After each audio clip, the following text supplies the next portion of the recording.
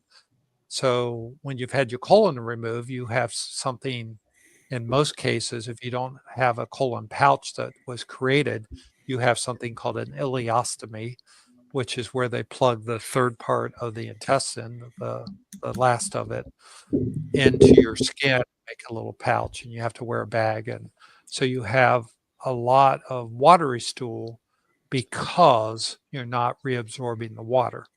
So as a carnivore, so first off, carnivores would be a really good diet for someone with an ileostomy because you absorb much more of the nutrients that you're eating, and you so you produce less stool to begin with. So that's a real bonus for someone that's got an ileostomy.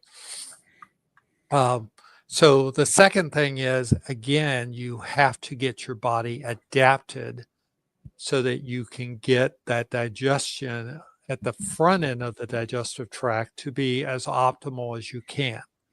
So if you're new, you want to start out really with small feeds, probably even under eat for the first week and increase it. Eat to hunger, but you want to start out low fat, and you want to so use leaner cuts of meat like sirloin, chicken, things like that, just to give your intestinal tract a little break as you're going through the adaptation to cutting back carbs.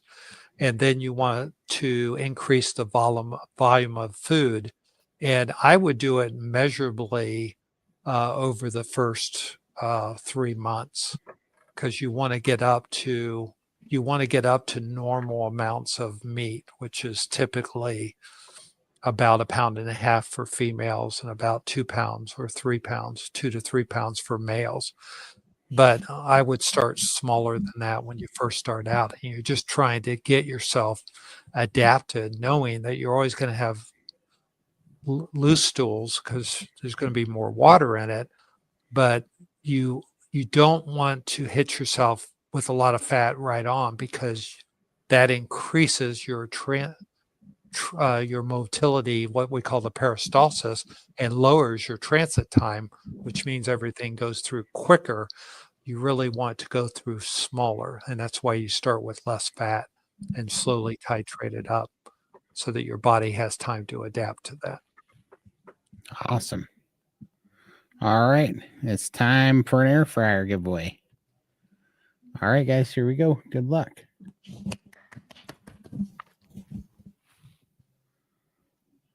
And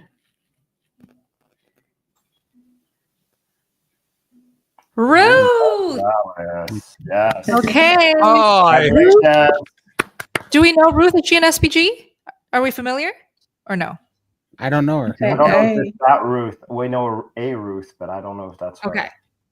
Well, Ruth Gonzalez, if you're busy and not watching here, Ruth Gonzalez, you just won an air fryer. Now, how does she claim her air fryer? Lindy. Okay. I remember. I just remember Todd does not know this part. So you just email or you screenshot. Let's show. Oh no. Can we still show her name, Todd? Yeah. Oh yeah, for sure. Sorry. Perfect. Yep. Okay, Ruth, screenshot here right now, your face, your name, and make sure the screenshot also shows your YouTube account in the screenshot at the top right. And you send that screenshot photo to sbgchallenge@gmail.com. And Lindy, if you don't mind typing that in the live chat, it'll be typed out in the live chat, sbgchallenge.com, and then you can go ahead and claim your air fryer prize. Congratulations. Congratulations, Ruth. That's awesome. Yay. All right. Yeah, and I just want to clarify, she doesn't need a YouTube channel. It's her YouTube account. Not. Just her account. Right. Yes, that's right. Yeah, perfect. Oh, real quick. Okay. I'm going to have to step up. So Yes. Oh, thank you so much for joining us. Yeah, I enjoyed being here. Thank you so much. Thank you, Take Raymond. care, Have a good night. See you, Raymond. Raymond. Yeah. Bye. Bye. Good night. Okay, Matt from the Bay. Welcome, Matt. I'm a new ketovore. Lab results are as follows. And by the way, we do not analyze lab work here. We are not okay. So Phil is a retired MD, but the rest of us, we're not giving medical advice, anyways. Okay, so we can only just give general thoughts, Including me not getting me medical advice. including Phil. Thank you. Great. This is all So- informational for you. Always. So Matt's numbers are right there. I'm not going to read it. Doctor called me about my total cholesterol, and she's scared that over half my cholesterol is LDL. BP, A1C, glucose optimized. What are your thoughts? And Phil, why don't you take that? Yeah. So you want to look up, do a little research, Google hyperlipid. What is it? The hyperresponder, lean mass hyperresponders.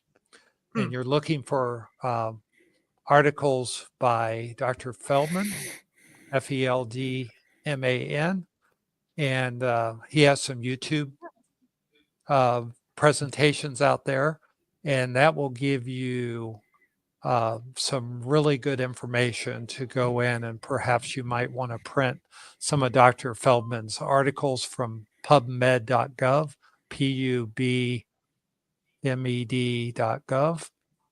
I'll post that in lean mass hyperresponder. So I'll put that in the chat. Lean mass hyperresponder lipid transport theory and Dr. Feldman. Anybody remember Feldman's first name? Dave.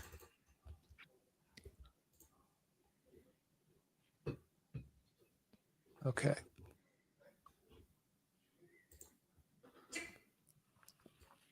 And then I also referenced pubmed.gov,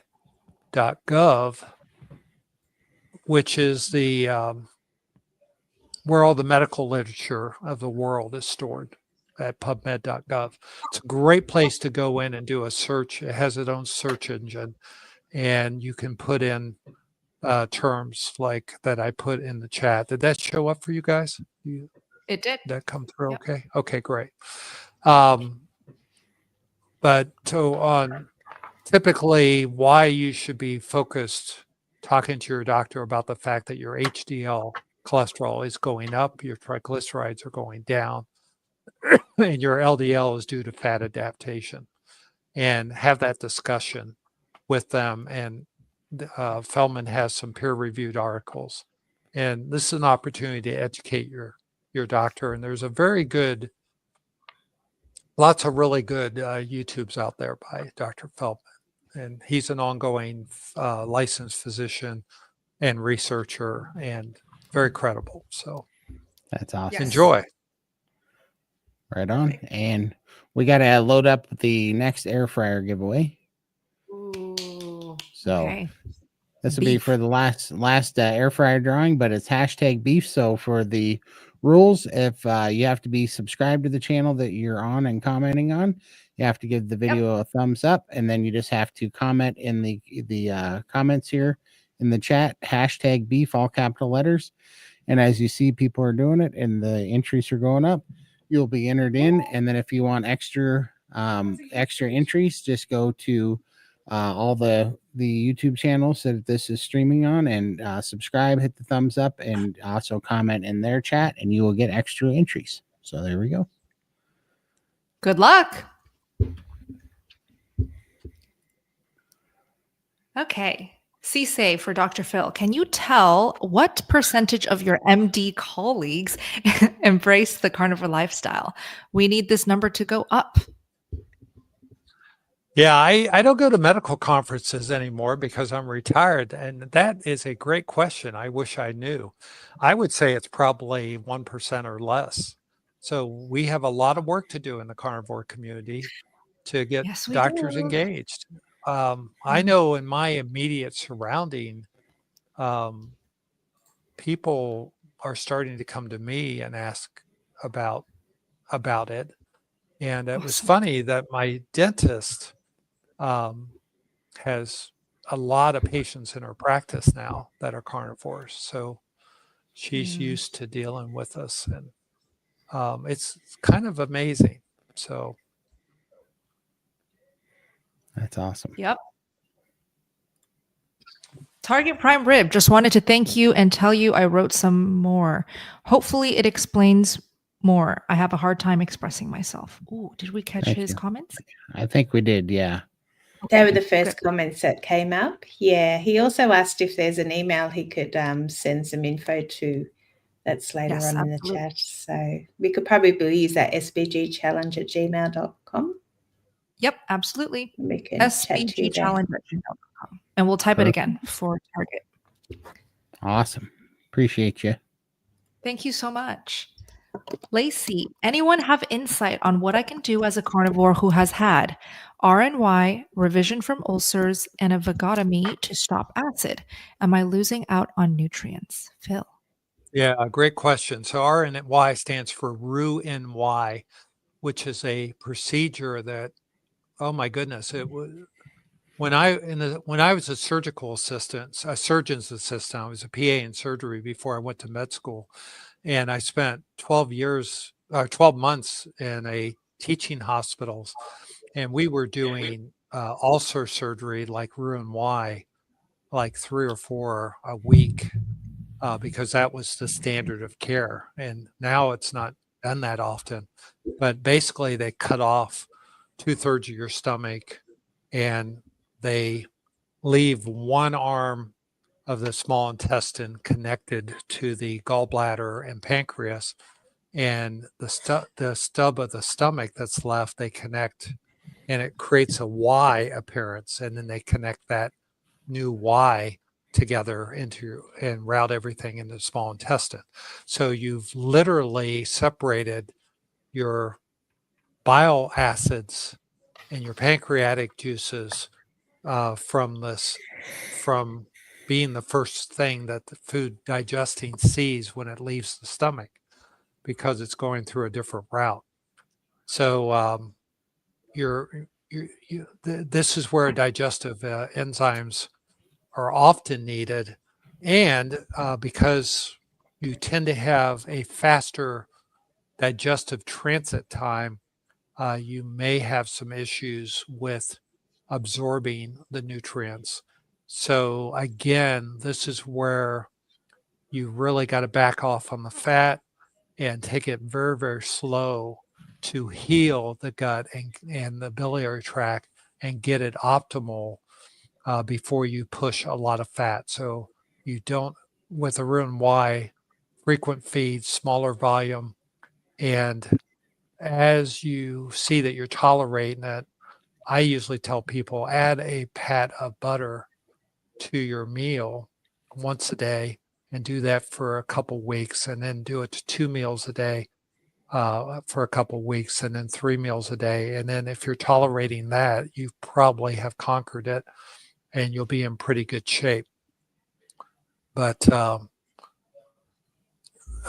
yes, you are missing out on nutrients, but you're eating the most, when you're carnivore, you're eating the most nutrient dense food that you could be eating. So you'll probably be okay in the long run.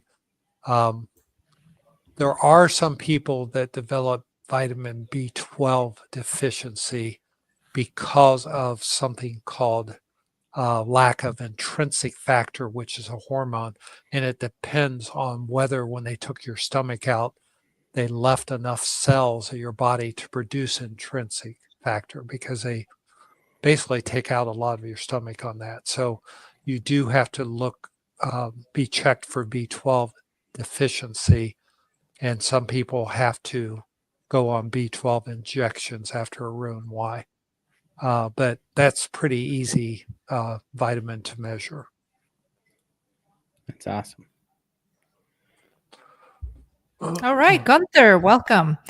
And let's rapid fire through the rest of these, because I do have to go eat dinner with the mother-in-law in the next, I want to say 30 minutes. So let's hold off on super chats, guys. We really do appreciate them, but I don't want to get to the end and then we get super chats. So let's hold off on those. We will be going through as many as possible now. Gunther says, I do a high-fat, 100% grass-fed lion diet, 2 meals a day, but I feel intense fatigue 2 hours eating. I don't have typical histamine intolerance symptoms. Could post-meal fatigue be due to histamine intolerance? Lindy, have you What do you ever think? struggled with histamine? Me? No Well, histamine. No histamine. Todd, how about you? No. No, I don't think it's histamine. I think it's probably insulin resistance. I'm just guessing, but that's what it was for me. It takes a while to, for your fasted insulin levels to get down, and that insulin resistance, if you are insulin resistant, that can make you really sleepy after eating, even on carnivore for a while. Yeah. So I did struggle with histamine intolerance for a couple months there, because I knew that I had it.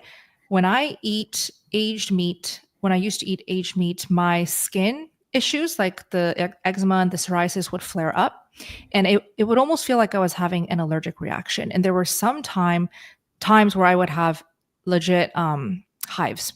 So I would have raised welts on my skin and it was so itchy, and it wouldn't go down until I actually took an antihistamine. So I don't know if you recommend this, Phil, but for those who are not sure if they're having it, would you recommend taking an antihistamine if they're itching and they're having almost like an allergic reaction, to take one and see if it helps, to know if they have it? Yeah, I think an N=1 experiment of taking 1 dose of Benadryl, and Benadryl is the most sedating antihistamine, but it's also the most effective one if you're doing a one-time dose for a trial to see if it helps, because some of the non-drowsy antihistamines work in some of the population and not the others, but Benadryl tends to work in everyone. And if it does help, there's a alternative called DAO that you can get over the counter, which is a supplement that helps cut down on your release of histamine.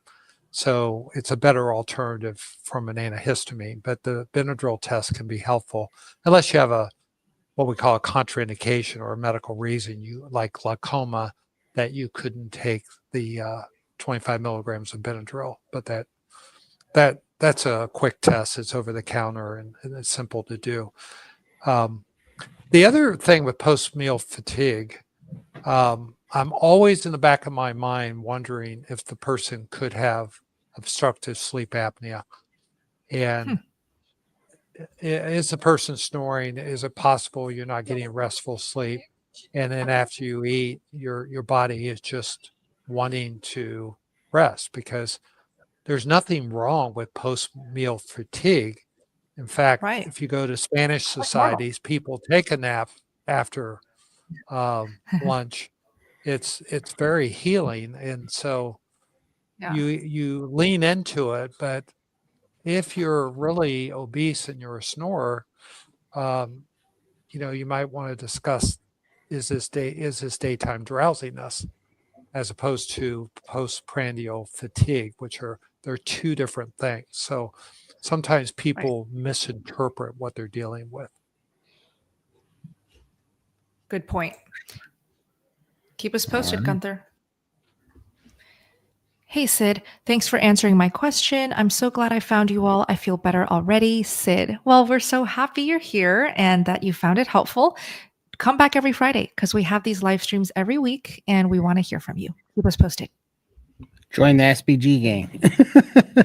We really like it there. Hang out with us even more in there. Yeah, that's right. For sure. Okay, David, welcome. Thank you so much. I have autoimmune HEP, and I want to know how use can carnivore diet be for me? So will it help his autoimmune HEP? What does that stand for? Autoimmune hepatitis. Okay. What do you think? That's inflammation of the liver. We have a lot of people in the community. I can't say for you whether it will or not. I think the odds are best that they will help you. we've seen a lot of people with non-alcoholic hepatitis reverse it in the carnivore community. So I think detoxing your body of all the chemicals that are in our processed food and things is always good. A lot of liver damage occurs due to overload of glucose in our bodies due to metabolic syndrome and diabetes. And you get these overburden with stored glucose in your liver, that as you get metabolic syndrome reversed and insulin resistance reversed, your liver is able to heal itself and to regenerate.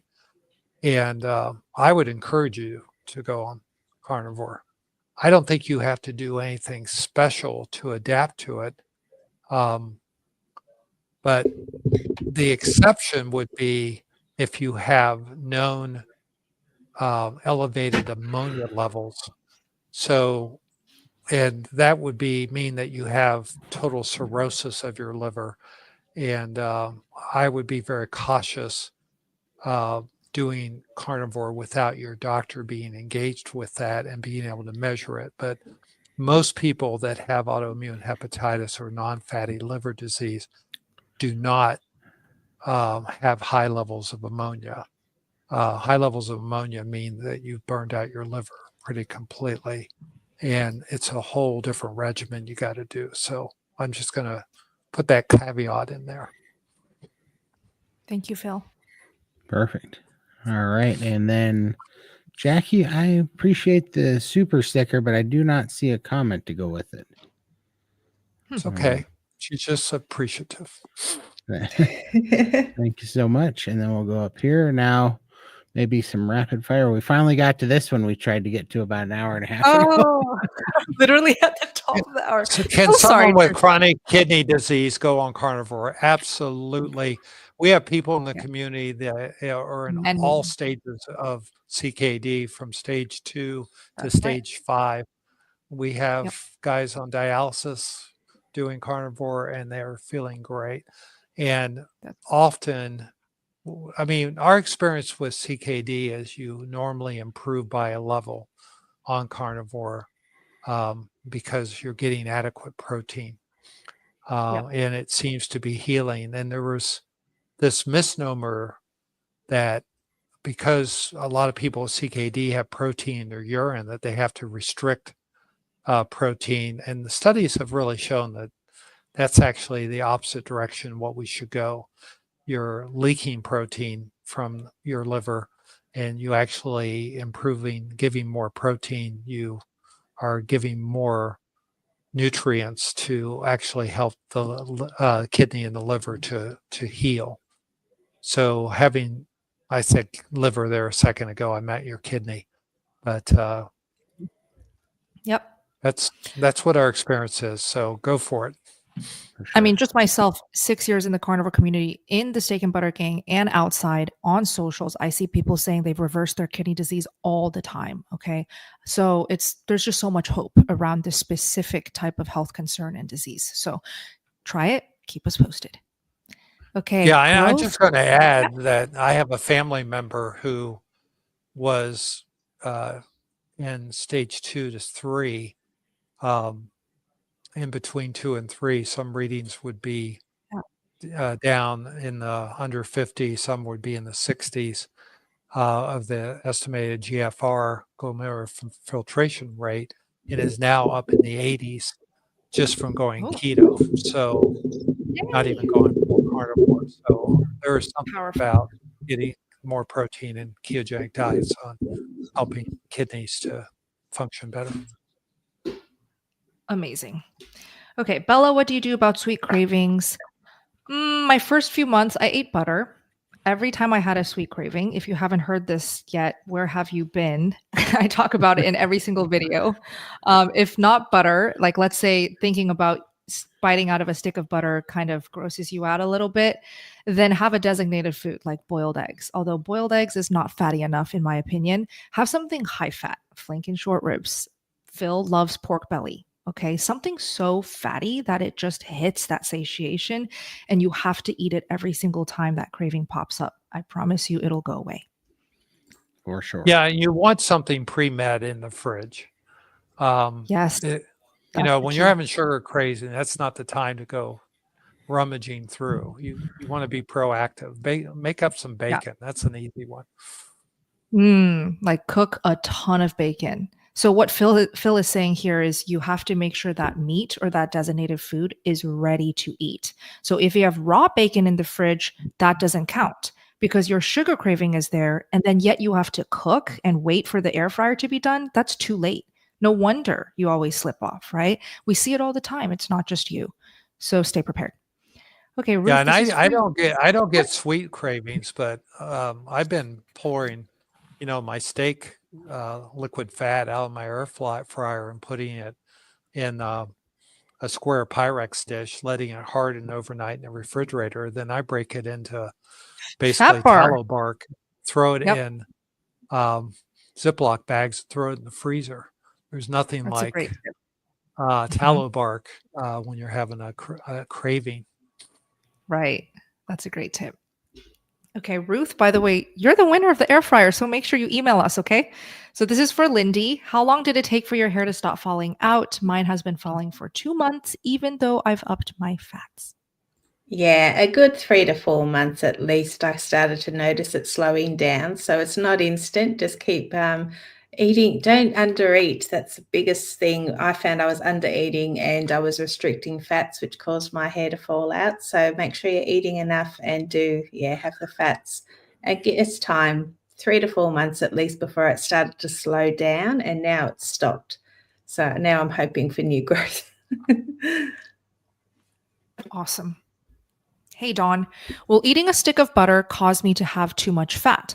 I usually eat a large can of chicken, which is 78 grams of protein for lunch, and thought I needed fat. If you're only eating chicken, then you could really benefit from a stick of butter. But I don't know where you got the whole idea of eating a whole stick of butter. Is it from Dr. Bright? Is it from me? At the end of the day, you have to eat the butter that works for you. So just because I ate a stick of butter every day doesn't mean you have to or you should. Unless you're following Dr. Bright's protocol, which then that makes sense because she actually does recommend her clients to eat at least 1 stick of butter a day.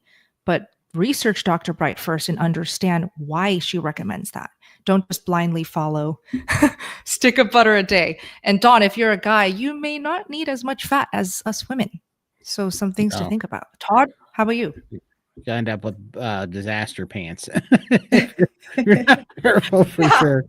No, I just go by taste. Whatever. If one fat tastes good, I eat more of it. When it doesn't taste, as good, then I eat more leaner meat, or which not even lean meat, but I eat ribeye and I eat less of the big white fat chunky parts and more of the meat part.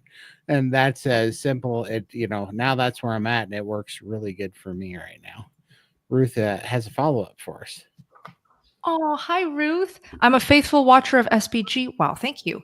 I just have not joined the group yet. I am planning to soon. Oh, we would love to see you in the meetings in SBG and get to meet you. Yeah, say hi to us. That'd be awesome. Please do. Lots of Zoom calls. I don't think that people understand what the Steak of Butter Gang is. It is a carnivore community, but it's mostly through Zoom calls.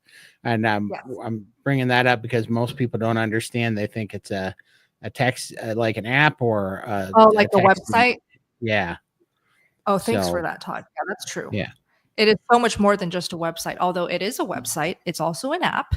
It's also a 24/7 chat box, but it's also and mostly and most importantly Zoom meetings. So yes, that's a good point. We should specify more. And I think that's why you see the community so strong in the live chats that we have here, and also all throughout my YouTube comments, Instagram even. I always see people I'm an SBG member, or I can't wait to go to the next meetup. It's a very strong, connected family. And you can't really reach that level of connection unless you actually have Zoom calls. unfortunately. Of course, the best case scenario is to do in-person meetings and classes all the time, but Carnivore is an international tribe now. So Zoom meetings really do connect on all of us on a whole different level. And that's what I mean when I say you can literally talk to Todd. He has meetings that he hosts in there. Lindy has meetings. She is at all the meetings. Phil is so amazing answering all of the difficult questions, helping the members. It's just a different level of connection. So thanks for that, Todd. For sure. Absolutely. All right, Larks, this is for Dr. Smith. Where can I find a list of the research to support carnivore to share with my cardiologist? DX, Kawasaki, aneurysm. So the same question as last time. Same person. There are some really good carnivore doctors out there that have created libraries of really good content. And so most of them will reference scientific articles in their presentation. So Dr. Ken Berry, Dr. Robert Sias, can you do these, Lindy? Put them in the chat for me. Oh, I got it. I can spell it really Okay. quick. Yeah, Can you Robert say it again? Sias is Yes. Dr. Ken Berry, Perfect. Dr. Robert Cyrus. Yep. Done. For infertility, Dr. Robert Kiltz. Dr. Kiltz. Yep. For visceral fat, Dr. Sean O'Mara, SEA, and Sean Yep. O'Mara. Dr. Baker. Yep. Dr. Chafee. Did I get Chafee? Anthony's Chafee. Tony Hampton, Dr. Tony Hampton.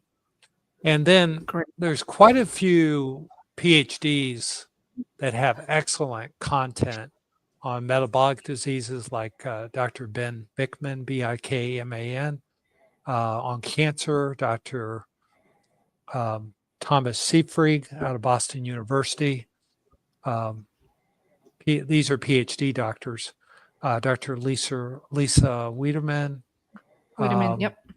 Wiedemann, who's our lipedema expert? Leslyn Keith. Leslyn, yes. Leslyn Keith. Mm-hmm. Yeah, Leslyn Keith.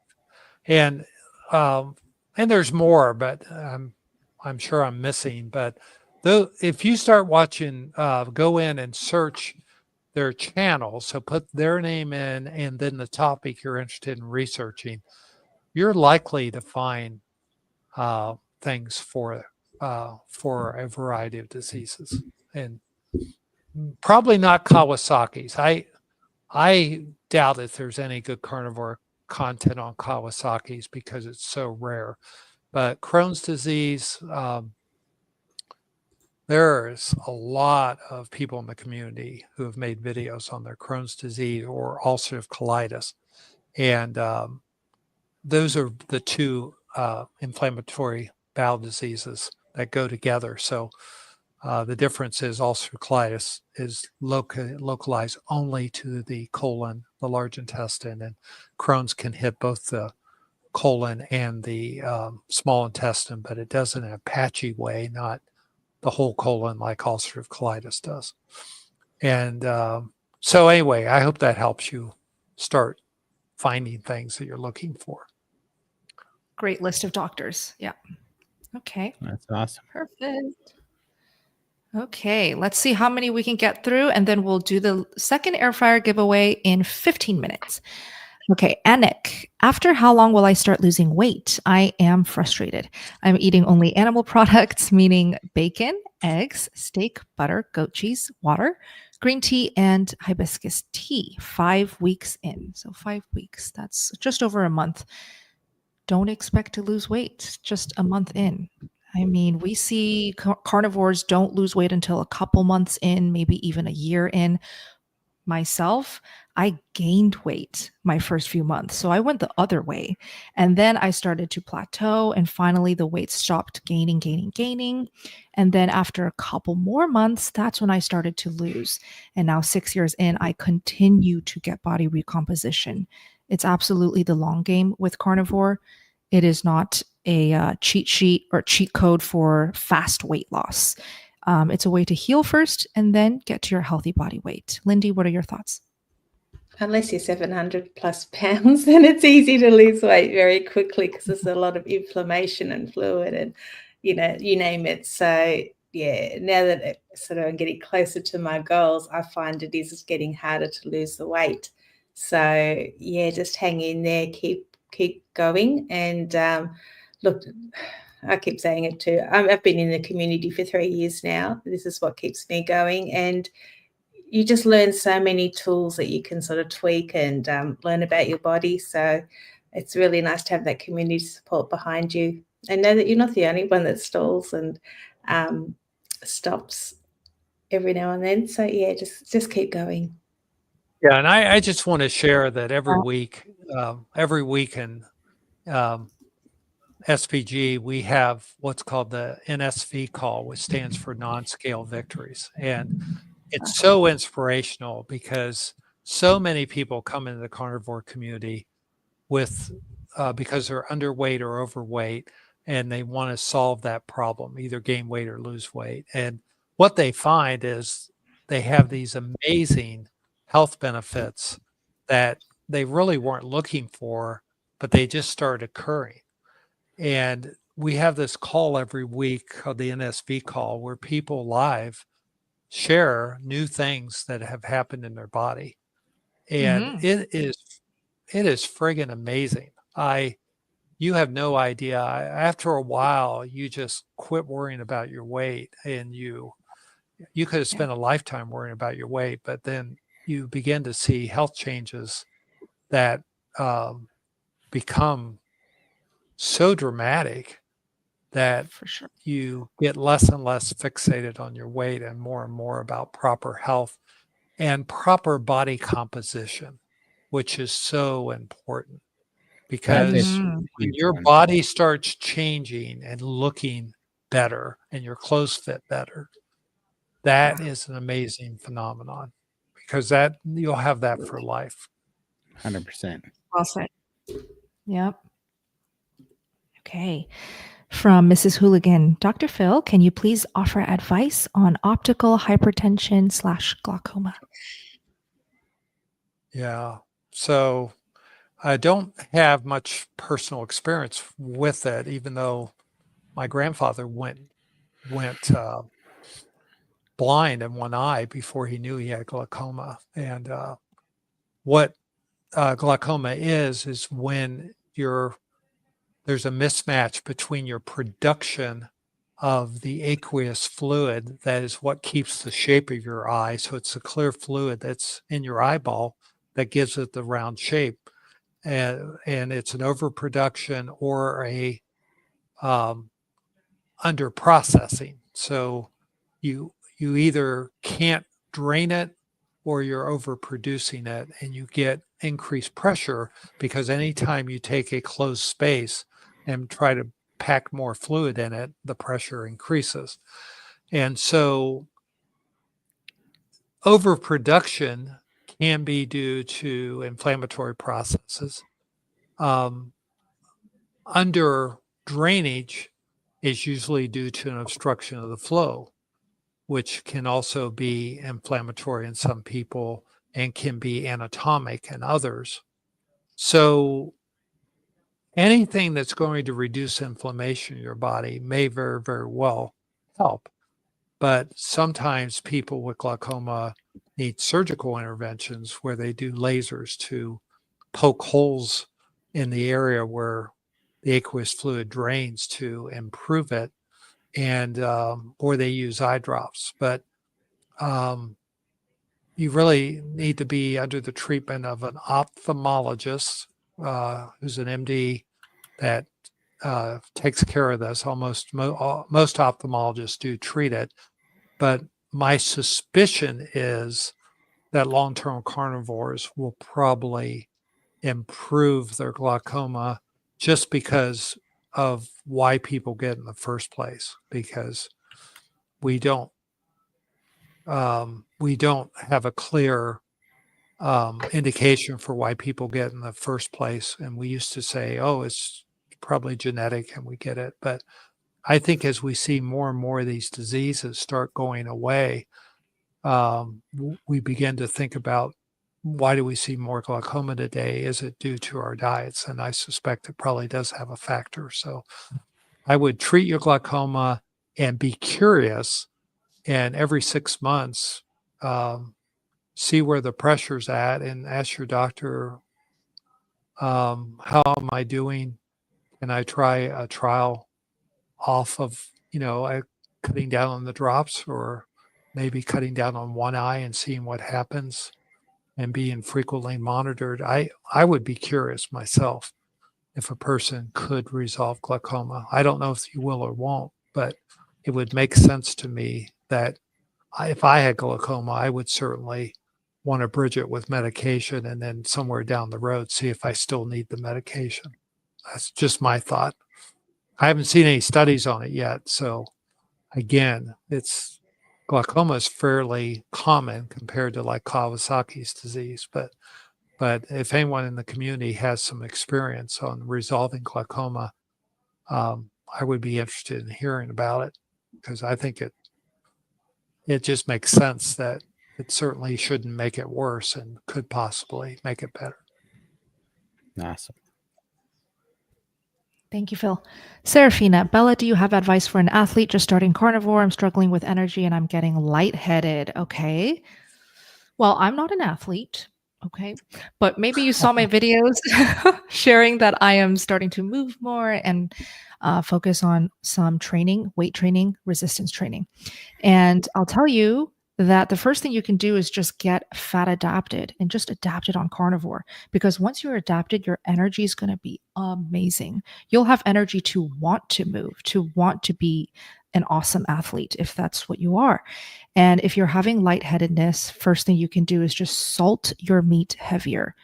You don't even need to lean on the electrolytes just yet. First test if it's salt that your body needs. If you find the lightheadedness goes away, great. You just needed some extra salt. Done. Or you can also just eat more in general, because we see that a lot here. Undereating is common. Undereating is very easy on carnivore. So 2 things to try, Serafina: eat more, salt heavier. Okay. Awesome. All right. Missy, this is for you, Todd. Are you going to the COSI in Las Vegas, February 8th and 9th, 2025? I've been thinking about it. I don't know if I get enough time. I think you and Max are going to be on a cruise ship, aren't you, at that time, Bella? Unfortunately, we're going to be on the other side in Tampa. But what is that? It's what do they call it? I think it's called the Citizen Collective Science whatever fair or something. But I know Ken Berry's speaking at it, and Dr. Westman speaking at it, and so so I was thinking about it because it is pretty close. So if I get a little bit of time, I was thinking about squeezing over there and checking it out for sure, because that is something that'd be fun to start looking at in the future, especially for future SBG events, because especially with somebody like a Dr. Phil, that'd be a good place for your science background or whatever, So yeah, it sounds real fun. I got to go to Consumer Electronics Show one year. That just blew me away. That's awesome. To see 120,000 people in one place for a week. That is like crazy. Wow. Well, so the answer is a definite maybe.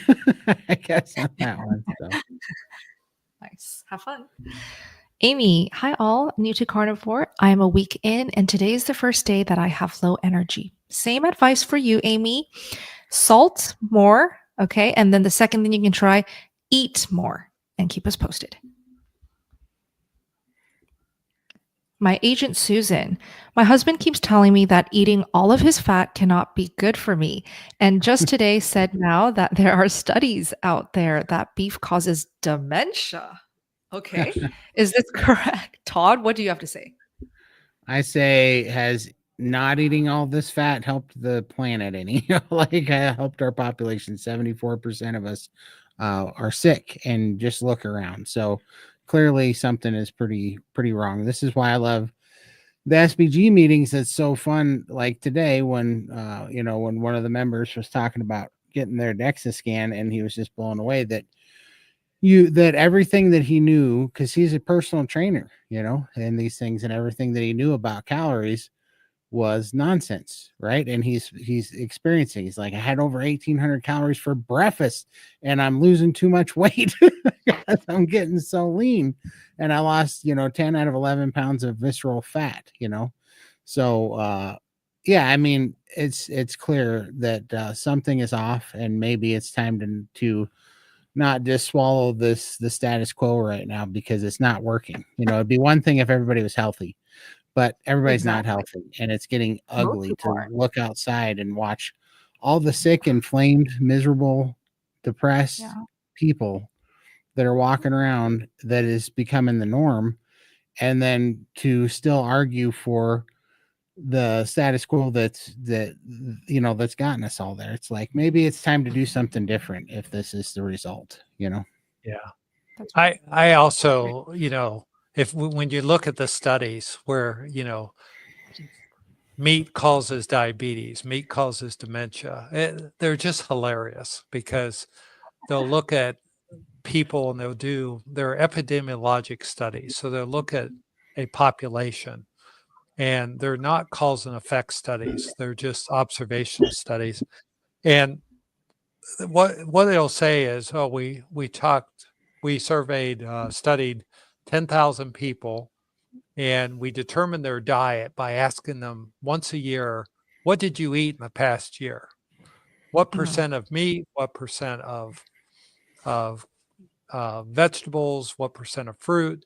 And then we're going to look at those populations divided on who's eating more meat, who's eating more vegetables, who's eating more fruit, who's vegan, who's whatever. And then we're going to try to make associations of what's the disease prevalence in those populations. Well, if I asked you, any of you, let's ask the panel, if I asked you what percentage of fat, what percentage of, animal products, and what percentage of fruit and what percentage of vegetables was your diet before you became carnivore. And I asked you that on Monday and then asked you again on Tuesday, I'd probably get different answers, because it's just a wild ass guess. Mm-hmm.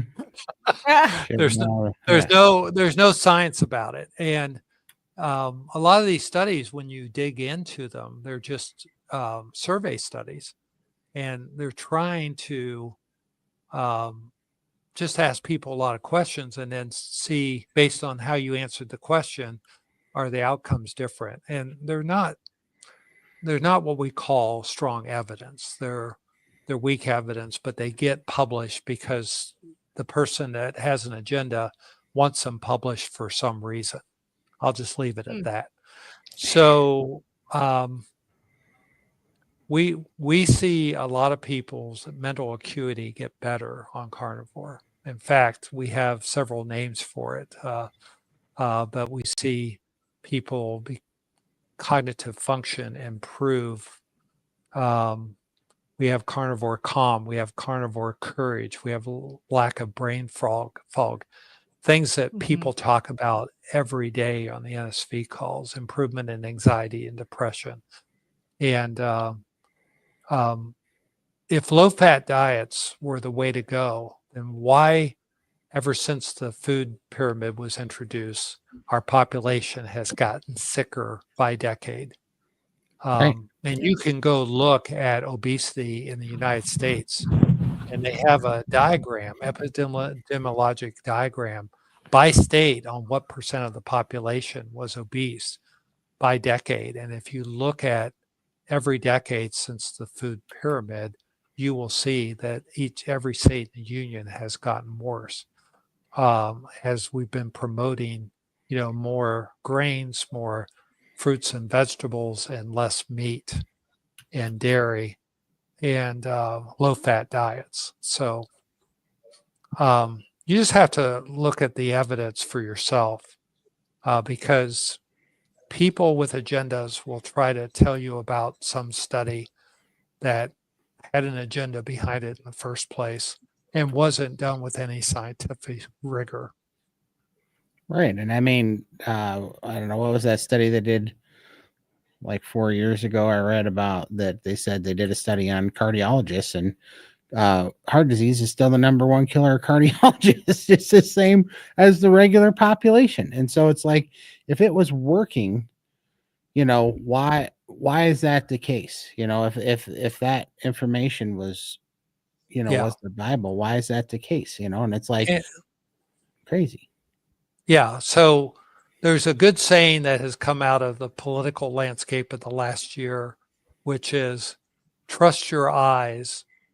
Sometimes you got to trust your eyes over what you're being told. For sure. 100%. And on that note, I think it's time to set our eyes on Give away an air prize. fryer. Yeah, set our eyes on the prize here, which is a tasty air fryer. So you guys ready to do it, Dan? Here we go. Yes. And yeah, we got. By the way, I want to shout out Brett before I forget. Brett, Hoosier Carnivore, love you. Thank you so much for moderating and helping.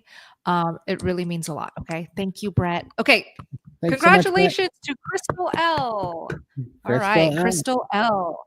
If you hear this or see this, quickly screenshot.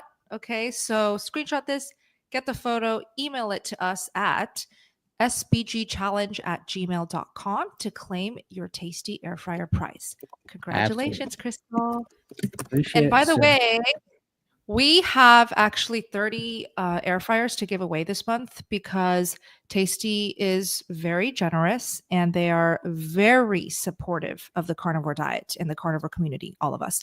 And most of those air fryers are going to be given away in our community, the Steak and Butter Gang, but we will be giving away 2 every single week here on our Friday live streams. Okay, so just come back and we'll continue to give away air fryers, just so you guys know. Right? And air frying is my favorite way to make a steak now. It's quick, it's easy. I can do it from frozen.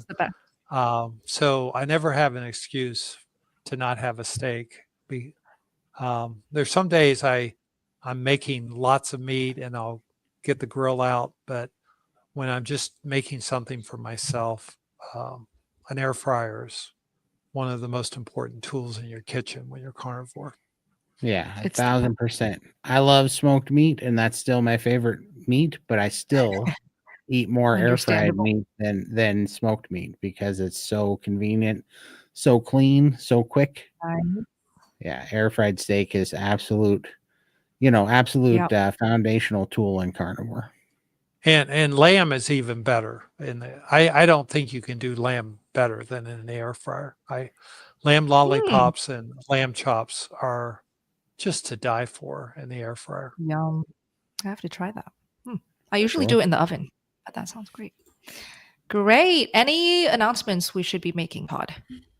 Yes, Lindy's GoFundMe. I'm going to bring that up one more time because she hates it and I'm going to get beat up anyway, so I might as well earn it. So Lindy, she's signed up for skin reduction surgery in just a couple of weeks. And she was on the list for over a year. And there we go. And we, let me put that in the chat.